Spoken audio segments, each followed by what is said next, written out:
अस्य श्रीललितासहस्रनामस्तोत्रमाला महामन्त्रस्य वशिन्यादिवाग्देवता ऋषयः अनुष्टुप्छन्दः श्रीललिता परमेश्वरी देवता श्रीमद्वाग्भवकूटेति बीजं मध्यकूटेति शक्तिः शक्तिकूटेति कीलकम् श्रीललिता महात्रिपुरसुन्दरी प्रसादसिद्धिद्वारा चिन्तितफलावाप्त्यर्थे जपे विनियोगः। ध्यानम् सिन्दूरारुणविग्रहां त्रिनयनां माणिक्यमौलिस्फुरत् तारानायकशेखरां स्मितमुखीमापीनवक्षोरुहां पाणिभ्यामलिपूर्णरत्नचषकं रक्तोत्पलं बिभ्रतीं सौम्यां रत्नघटस्थदत्तचरणां ध्यायेत् परामम्बिकाम्। ॐ श्रीमाता श्रीमहाराज्ञी श्रीमत्सिंहासनेश्वरी चिदग्निकुण्डसम्भूता देवकार्यसमुद्यता उद्यद्भानुसहस्राभा चतुर्बाहुसमन्विता रागस्वरूपपाशाढ्या क्रोधाकाराङ्कुशोज्ज्वला मनोरूपेक्षुकोदण्ड पञ्चतन्मात्रसायका निजारुणप्रभापूरमज्जद्ब्रह्माण्डमण्डला चम्पकाशोकपुन्नाग सौगन्धिकलसत्कच कुरुविन्दमनिश्रेणी कनत्कोटीरमण्डिता अष्टमी चन्द्रबिभ्राजदलिकस्थलशोभिता मुखचन्द्रकलङ्काभ मृगनाभिविशेषक वदनस्मरमाङ्गल्यगृहतोरणजल्लिका वक्त्रलक्ष्मीपरीवाहचलन्मीनाभलोचना नवचम्पकपुष्पाभ नासादण्डविराजित ताराकान्तितिरस्कारी नासाभरणभासुरा कदम्बमञ्जरीक्लुप्तकर्णपूरमनोहरा ताटङ्कयुगलीभूततपनोडुपमण्डला पद्मरागशिलादर्श परिभाविकपोलभूः नवविद्रुमबिम्बश्री निक्कारिदशनच्छद शुद्धविद्याङ्कुराकार द्विजपङ्क्तिद्वयोज्ज्वल कर्पूरवीटिकामोदसमाकर्षि दिगन्तर निजसल्लापमाधुर्य विनिर्भर्सितकच्छपि मन्दस्मितप्रभापूरमज्जत्कामेशमानस अनाकलितसादृश्य चिबुकश्रीविराजित कामेशबद्धमाङ्गल्यसूत्रशोभितकन्धर कनकाङ्गदकेयूरकमनीयभुजान्वित रत्नग्रैवेयचिन्ताकलोलमुक्ताफलान्वित कामेश्वरप्रेमरत्नमणिप्रतिपणस्तने नाभ्यालवालरोमालिलताफलकुचद्वयी लक्ष्यरोमलताधारतासमुन्नेयमध्यमा स्तनभारदलन्मध्यपट्टबन्धवलित्रया अरुणारुणकौसुम्बवस्त्रभास्वत्कटीतटी रत्नकिङ्किणिकारम्यरशनादामभूषिता कामेशज्ञातसौभाग्यमार्दवोरुद्वयान्विता माणिक्यमुकुटाकारजानुद्वयविराजिता इन्द्रगोपपरिक्षिप्तस्मरतूणाभजङ्घिका गूढगुल्फाकूर्मपृष्ठजयिष्णुप्रपदान्विता नखदीदितिसञ्चन्ननमज्जनतमो गुणा पदद्वयप्रभाजालपराकृतसरोरुहा शिञ्जानमणिमञ्जीरमण्डितश्रीपदाम्बुजा मरालिमन्दगमना महालावण्यशेवदिः सर्वारुणानवद्याङ्गी सर्वाभरणभूषिता शिवकामेश्वराङ्कस्था शिवा स्वाधीनवल्लभा सुमेरुमध्यशृङ्गस्था श्रीमन्नगरनायिका चिन्तामणिगृहान्तस्था पञ्चब्रह्मासनस्थिता महापद्माटवीसंस्था कदम्बवनवासिनी सुधासागरमध्यस्था कामाक्षी कामदाहिनी देवर्षिगणसङ्घातस्तूयमानात्मवैभवा भण्डासुरवधोद्युक्तशक्तिसेनासमन्विता सम्पत्करी समारूढसिन्दूरव्रजसेविता अश्वारूढाधिष्ठिताश्वकोटिकोटिभिरावृता चक्रराजरथारूढा सर्वायुधपरिष्कृता गेयचक्ररथारूढमन्त्रिणी परिसेविता किरिचक्ररथारूढदण्डनाथा पुरस्कृता ज्वालामालिनिकाक्षिप्तवह्निप्राकारमध्यगा भण्डसैन्यवधोदुक्तशक्तिविक्रमहर्षिता नित्या पराक्रमाटोपनिरीक्षणसमुत्सुका भण्डपुत्रवधोद्युक्तबाला विक्रमनन्दिता मन्त्रिण्यम्बा विरचितविषङ्गवधतोषिता विशुक्रप्राणहरणवाराही वीर्यनन्दिता कामेश्वरमुखालोककल्पितश्रीगणेश्वर महागणेशनिर्विघ्नविघ्नयन्त्रप्रवर्षिता भण्डासुरेन्द्रनिर्मुक्तशस्त्रप्रत्यस्त्रवर्षिणी कराङ्गुलिनखोत्पन्ननारायणदशाकृतिः महापाशुपतास्त्राग्निर्दग्धासुरसैनिका कामेश्वरास्त्रनिर्दग्धसभण्डासुरशून्यका ब्रह्मोपेन्द्रमहेन्द्रादिदेवसंस्तुतवैभवा हरनेत्राग्निसंदग्धकामसञ्जीवनौषधिः श्रीमद्वाग्भवकूटेकस्वरूपमुखपङ्कजा कण्ठादकटिपर्यन्तमध्यकूटस्वरूपिणी शक्तिकूटेकतापन्नकट्यधोभागधारिणी मूलमन्त्रात्मिका मूलकूटत्रयकलेवरा कुलामृतेकरसिका कुलसङ्केतपालिनी कुलाङ्गना कुलान्तस्था कौलिनी कुलयोगिनी अकुला समयान्तस्था समयाचारतत्परा मूराधारेकनिलया ब्रह्मग्रन्थिविभेदिनी मणिपुरान्तरुदिता विष्णुग्रन्थिविभेदिनी आज्ञाचक्रान्तरालस्था रुद्रग्रन्थिविभेदिनी सहस्राराम्बुजारूढा सुधासाराभिवर्षिणी तटिल्लता समरुचिषच्चक्रोपरि संस्थिता महाशक्तिः कुण्डलिनी विसतन्तुतनीयसी भवानी भावनागम्या भवारण्यकुठारिका भद्रप्रिया भद्रमूर्तिर्भक्तसौभाग्यदायिनी भक्तिप्रिया भक्तिगम्या भक्तिविश्याभयापहा शाम्भवी शारदाराध्या शर्वाणी शर्मदायिनी शाङ्करी श्रीकरी साध्वी शरच्चन्द्रनिभानना शातोदरी शान्तिमती निराधारा निरञ्जना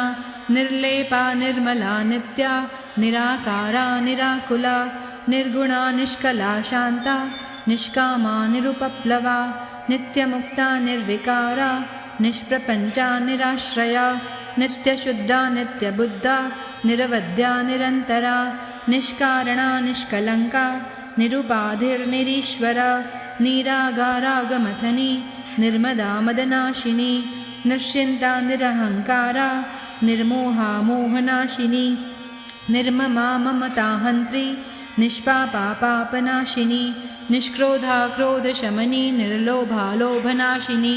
निस्संशया संशयघ्नी निर्भवा भवनाशिनी निर्विकल्पा निराबाधा निर्भेदा भेदनाशिनी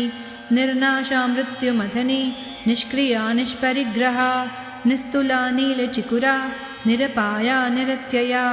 दुर्लभा दुर्गमा दुर्गा दुःखहन्त्री सुखप्रदा दुष्टदूरा दुराचारशमनी दोषवर्जिता सर्वज्ञा सान्द्रकरुणा समानाधिकवर्जिता सर्वशक्तिमयी सर्वमङ्गला सद्गतिप्रदा सर्वेश्वरी सर्वमयी सर्वमन्त्रस्वरूपिणी सर्वयन्त्रात्मिका सर्वतन्त्ररूपा मनोन्मनी माहेश्वरी महादेवी महालक्ष्मीर्मृडप्रिया महारूपा महापूज्या महापातकनाशिनी महामाया महासत्त्वा महाशक्तिर्महारतिः महाभोगा महेश्वर्या महावीर्या महाबला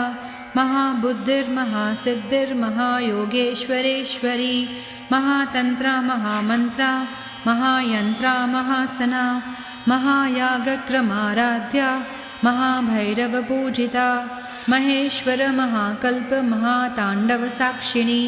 महाकामेश महिषी महात्रिपुरसुन्दरी चतुष्षष्टि उपचाराढ्या चतुष्षष्टिकलामयी महाचतुष्षष्टिकोटियोगिनी गणसेविता मनुविद्या चन्द्रविद्या चन्द्रमण्डलमध्यगा चारुरूपा चारुहासा चारुचन्द्रकलाधरा चराचर जगन्नाथ चक्रराजनिकेतन पार्वती पद्मनयना पद्मरागसमप्रभा पञ्चप्रेता सदासीना पञ्चब्रह्मस्वरूपिणी चिन्मयी परमानन्दा विज्ञानघनरूपिणी ध्यानध्यातृध्येयरूपा धर्माधर्मविवर्जिता विश्वरूपा जागरिणी स्वपन्ती तेजसात्मिका सुप्ता प्राज्ञात्मिका तुर्या सर्वावस्थाविवर्जिता सृष्टिकर्त्री ब्रह्मरूपा गोप्त्री गोविन्दरूपिणी संहारिणी रुद्ररूपा तिरोधानकरीश्वरी सदाशिवानुग्रहदा पञ्चकृत्यपरायणा भानुमण्डलमध्यसा भैरवी वगमालिनी पद्मासना भगवती पद्मनाभसहोदरी उन्मेषनिमिषोत्पन्नविपन्नभुवनावलिः सहस्रशीर्षवदना सहस्राक्षी सहस्रपात् आब्रह्मकीटजननी वर्णाश्रमविदायिनी निजाज्ञारूपनिगमा पुण्यपुण्यफलप्रद श्रुतिसीमन्तसिन्दूरी कृतपादाब्जधूलिका सकलागमसन्दोहशुक्तिसम्पुटमौक्तिका पुरुषार्थप्रदा पूर्णा भोगिनी भुवनेश्वरी अम्बिकानादिनिधना हरिब्रह्मेन्द्रसेविता नारायणी नादरूपा नामरूपा विवर्जिता ह्रीङ्कारी ह्रीमतिरिद्या हेयोपादेयवर्जिता राजराजार्चिता राज्ञी रम्या राजीवलोचना रञ्जनी रमणीरस्या रणत्किङ्किणीमेखला रमा राकेन्दुवदना रतिरूपा रतिप्रिया रक्षाकरी राक्षसग्नी रामा रमणलम्पटा काम्या कामकलारूपा कदम्बकुसुमप्रिया कल्याणी जगती कन्दा करुणारससागर कलावती कलालापा कान्ता कादम्बरी प्रिया वरदा वामनयना वारुणी मदविह्वला विश्वादिका वेदवेद्या विन्ध्याचलनिवासिनी विधात्री वेदजननी विष्णुमायाविलासिनी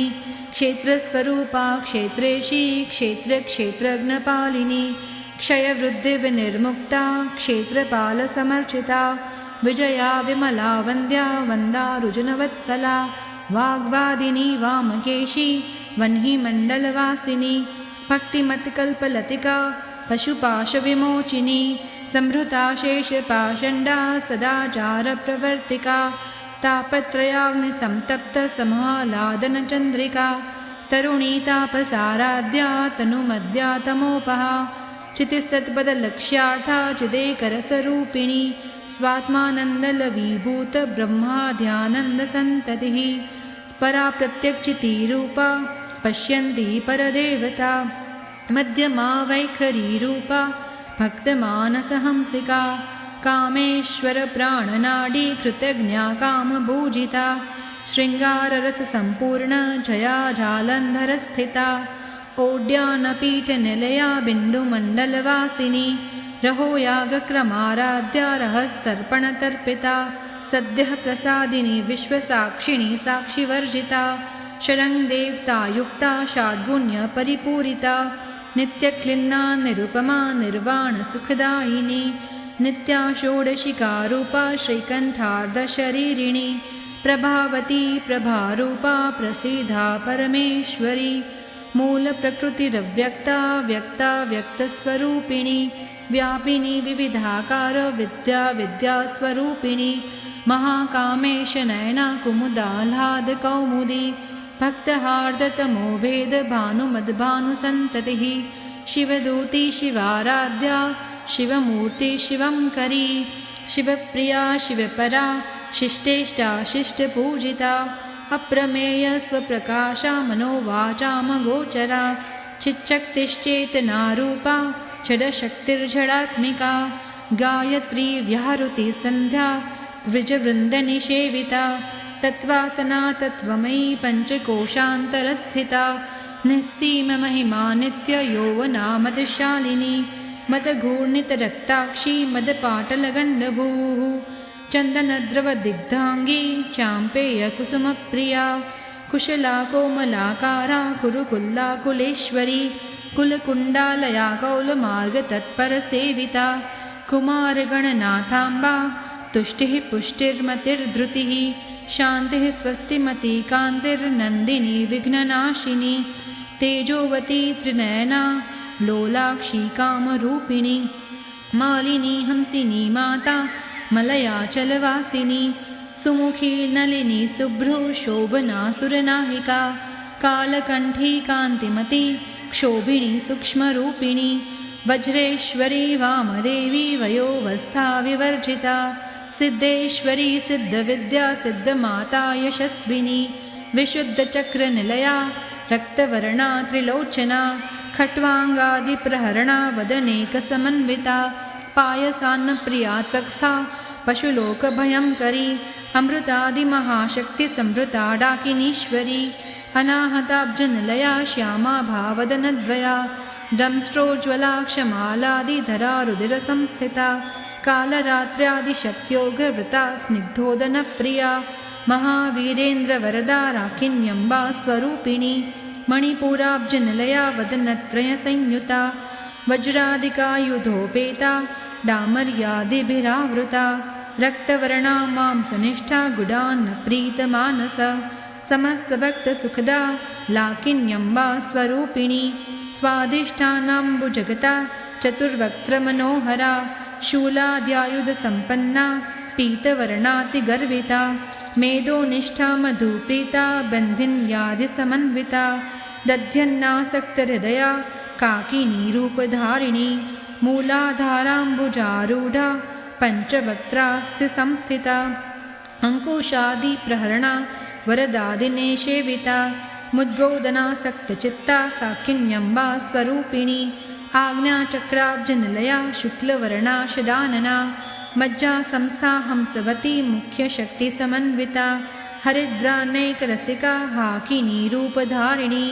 सहस्रदलपद्मस्था सर्ववर्णोपशोभिता सर्वायुधधरा शुक्ला संस्थिता सर्वतोमुखी सर्वोदनप्रीतचित्ता याकिन्यम्बा स्वरूपिणी स्वाहा स्वधा मतिर्मेधा श्रुतिस्मृतिरनुत्तमा पुण्यकीर्तिः पुण्यलभ्या पुण्यश्रवणकीर्तना पुलोमझार्चिता बन्धमोचनी बन्धुरालका विमर्शरूपिणी विद्या वियदादिजगत्प्रसूः सर्वव्याधिप्रशमनी सर्वमृत्युनिवारिणी अग्रगण्या चिन्त्यरूपा कलिकल्मषनाशिनी कात्यायनी कालहन्त्री कमलाक्षनिषेविता ताम्बूलपूरितमुखी दाडिमी कुसुमप्रभा मृगाक्षी मोहिनी मुख्या मृडानी मित्ररूपिणी नित्यतृप्ता भक्तनिधिर्नियन्त्री निखिलेश्वरी मैत्र्यादिवासनालभ्या महाप्रलयसाक्षिणी पराशक्तिः परानिष्ठा प्रज्ञानघनरूपिणी माध्वीपानालसामत्ता मातृकावर्णरूपिणी महाकैलाशनिलया मृणालमृदुदोर्लता महनीया दयामूर्तिर्महासाम्राज्यशालिनी आत्मविद्या महाविद्या श्रीविद्या कामसेविता श्रीषोडशाक्षरी विद्या त्रिकूटा कामकोटिका कटाक्षकिंकरीभूता कमला कोटिसेविता शिरस्थिता चन्द्रनिभा भालस्थेन्द्रः धनुप्रभा हृदयस्था रविप्रख्या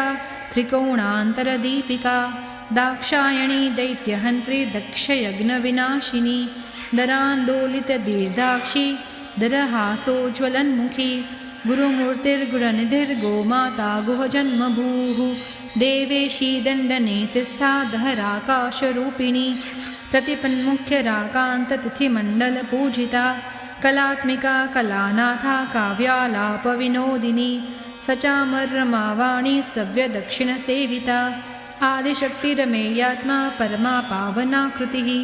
अनेककोटिब्रह्माण्डजननी दिव्यविग्रहा क्लींकारी केवला गुह्या कैवल्यपददायिनी त्रिपुरा त्रिजगद्वन्द्या त्रिमूर्तिस्त्रिरसेश्वरी त्र्यक्षरी दिव्यगण्डाढ्या सिन्दूरतिलकाञ्चिता उमा शैलेन्द्रतनया गौरी गन्धर्वसेविता विश्वगर्भा स्वर्णगर्भा वरदा वागधीश्वरी ध्यानगम्या परिच्छेद्या ज्ञानदा ज्ञानविग्रहा सर्ववेदान्तसंवेद्या सत्यानन्दस्वरूपिणी लोपामुद्रार्चिता लीलकृप्तब्रह्माण्डमण्डला अदृशादृश्यरहिता विज्ञात्री वैद्यवर्जिता योगिनी योगदा योग्या योगानन्दा युगन्धरा इच्छाशक्ति ज्ञानशक्ति क्रियाशक्तिस्वरूपिणी सर्वाधारा सुप्रतिष्ठा सदसद्रूपधारिणी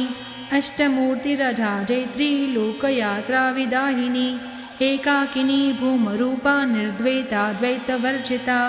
अन्नदा वसुधा वृद्धा ब्रह्मात्मैक्यस्वरूपिणी बृहती ब्राह्मणी ब्राह्मी ब्रह्मानन्दा बलिप्रिया भाषारूपा बृहत्सेना भावाभावविवर्जिता सुखाराध्या शुभकरी शोभना सुलभा गतिः राजराजेश्वरी राज्यदायिनी राज्यवल्लभा राजत्कृपा राजपीठनिवेशितनिजाश्रिता राज्यलक्ष्मीः कोशनाथा चतुरङ्गबलेश्वरी साम्राज्यदायिनी सप्तसन्धा सागरमेखला दीक्षिता दैत्यशमनी सर्वलोकवशङ्करी सर्वार्थदात्री सावित्री सच्चिदानन्दरूपिणी देशकाला परिच्छिन्ना सर्वगा सर्वमोहिनी सरस्वती शास्त्रमयी गुहाम्बा गुह्यरूपिणी सर्वोपाधिविनिर्मुक्ता सदाशिवपतिव्रता सम्प्रदायेश्वरी साध्वी गुरुमण्डलरूपिणी कुलोत्तीर्णा भगाराध्या माया मधुमतीमही गणाम्बा गुह्यकाराध्या कोमलाङ्गी गुरुप्रिया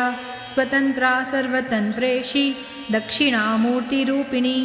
सनकादिसमाराध्या शिवज्ञानप्रदायिनी चित्कलानन्दकलिका प्रेमरूपा प्रियङ्करी नामपारायणप्रीता नन्दिविद्यानटेश्वरी मिथ्या जगदधिष्ठाना मुक्तिदा मुक्तिरूपिणी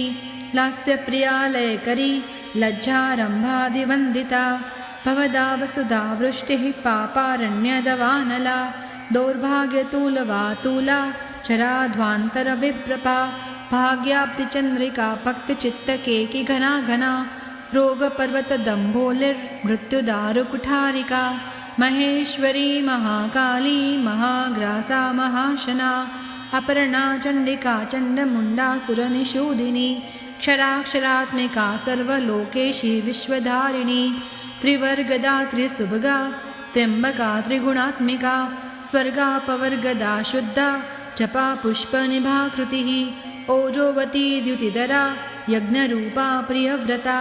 दुराराध्या दुराधर्षा पाटली कुसुमप्रिया महती मेरुनिलया मन्दारकुसुमप्रिया वीराराध्या विराड्रूपा विरजा विश्वतोमुखी प्रत्यग्रूपा पराकाशा प्राणदा प्राणरूपिणी मार्ताण्डभैरवाराध्या मन्त्रिणी न्यस्तराज्यदूः त्रिपुरेशी जयत्सेना निस्त्रेगुण्या परापरा सत्यज्ञानानन्दरूपा सामरस्य परायणा कपर्दिनी कलामाला कामदुःकामरूपिणी कलानिधिः काव्यकला रसज्ञा रससेवधिः पुष्टा पुरातना पूज्या पुष्करा पुष्करेक्षणा परञ्ज्योतिः परन्धाम परमाणुः परात्परा पाशहस्ता पाशहन्त्री परमन्त्रविभेदिनी मूर्ता मूर्ता नित्यतृप्ता मुनिमानसहंसिका सत्यव्रता सत्यरूपा सर्वान्तर्यामिनी सती ब्रह्माणी ब्रह्मजननी बहुरूपा बुधार्चिता प्रसवित्री प्रचण्डाग्ना प्रतिष्ठा प्रकटाकृतिः प्राणेश्वरी प्राणदात्री पञ्चाशत्पीठरूपिणी वृषङ्खला विविक्तस्था वीरमाता वियत्प्रसूः मुकुन्दा मुक्तिनिलया मूलविग्रहरूपिणी भावज्ञा भवरोगग्नि भवचक्रप्रवर्तिनी छन्दस्सारा शास्त्रसारा मन्त्रसारा तलोदरी उदारकीर्तिरुद्दाम वैभवा वर्णरूपिणी जन्ममृत्युजरा तप्तजनविश्रान्तिदायिनी सर्वोपनिषदुद्घुष्टा शान्त्यतीतकलात्मिका गम्भीरा गगनान्तस्था गर्विता गानलोलुपा कल्पनारहिता काष्ठा कान्ता कान्तार्धविग्रहा कार्यकारणनिर्मुक्ता कामकेलितरङ्गिता कनत्कनकताटङ्का लीलाविग्रहधारिणी अजाक्षयविनिर्मुक्ता मुग्धा क्षिप्रप्रसादिनी अन्तर्मुखसमाराध्या बहिर्मुखसुदुर्लभा त्रयी त्रिवर्गनिलया त्रिस्था त्रिपुरमालिनी निरामया निरालम्बा स्वात्मा रामा सुधाश्रुतिः संसारपङ्कनिर्मग्नसमुद्धरणपण्डिता यज्ञप्रिया यज्ञकर्त्री यजमानस्वरूपिणी धर्माधाराधनाध्यक्षा धनधान्यविवर्धिनी विप्रप्रिया विप्ररूपा विश्वभ्रमणकारिणी विश्वग्रासा विद्रुमा भा वैष्णवी विष्णुरूपिणी अयोनिर्योनिनिलया कूटस्था कुलरूपिणी वीरगोष्ठी प्रिया वीरा निष्कर्म्यानादरूपिणी विज्ञानकलनाकल्या विदग्धा बैन्दवासना तत्त्वाधिका तत्त्वमयी तत्त्वमर्थस्वरूपिणी सामगानप्रिया सौम्या सदाशिवकुटुम्बिनी सव्यापसव्यमार्गस्था सर्वापद्विनिवारिणी स्वस्था स्वभावमधुरा धीरा धीरसमर्चिता चैतन्यार्घ्यसमाराध्या चैतन्यकुसुमप्रिया सदोदिता सदा तुष्टा तरुणादित्यपाटला दक्षिणा दक्षिणाराध्या दरस्मेरमुखाम्बुजा कौलिनी केवलानर्घ्य कैवल्यपददायिनी स्तोत्रप्रिया स्तुतिमती श्रुतिसंस्तुतवैभवा मनस्विनी मानवती महेशी मङ्गलाकृतिः विश्वमाता जगद्धात्री विशालाक्षी विरागिणी प्रगल्भा परमोदारा परामोदा मनोमयी व्योमकेशी विमानस्था वज्रिणी वामकेश्वरी पञ्चयज्ञप्रिया पञ्चप्रेतपञ्चादिशायिनी पञ्चमी पञ्चभूतेशी पञ्चसङ्ख्योपचारिणी शाश्वती शाश्वतैश्वर्या शर्मदा शम्भुमोहिनी धराधरा सुता धन्या धर्मिणी धर्मवर्धिनी लोकातीता गुणातीता सर्वातीता क्षमात्मिका बन्धुककुसुमप्रख्या बाला लीला विनोदिनी सुमङ्गली सुखकरी सुवेशाढ्या सुवासिनी सुवासिन्यर्चनप्रीता शोभना शुद्धमानसा बिन्दुतर्पणसन्तुष्टा पूर्वजा त्रिपुराम्बिका दशमुद्रा समाराध्या त्रिपुरा श्रीवशङ्करी ज्ञानमुद्रा ज्ञानगम्या ज्ञानज्ञेयस्वरूपिणी योनिमुद्रा त्रिखण्डेशी त्रिगुणाम्बा त्रिगोणगा अनघाद्भुतचारित्रा वाञ्छितार्थप्रदायिनी अभ्यासातिशयज्ञाता षडद्वातीतरूपिणी अव्याजकरुणामूर्तिरज्ञानध्वान्तदीपिका आबालगोपविदिता सर्वान्नुल्लङ्घ्य शासना श्रीचक्रराजनिलया श्रीमत्त्रिपुरसुन्दरी श्रीशिवा शिवशक्त्यैक्यरूपिणी ललिताम्बिका श्रीचक्रराजनिलया श्रीमत्त्रिपुरसुन्दरी श्रीशिवा शिवशक्त्यैक्यरूपिणी ललिताम्बिका श्रीचक्रराजनिलया श्रीमत्त्रिपुरसुन्दरी श्रीशिवा शिवशक्त्यैक्यरूपिणी ललिताम्बिका एवं श्रीललितादेव्या नाम्नां साहस्रकं जगुः इति श्रीब्रह्माण्डपुराणे उत्तरखण्डे श्रीहयग्रीवागस्त्यसंवादे श्रीललितासहस्रनामस्तोत्रसम्पूर्णः।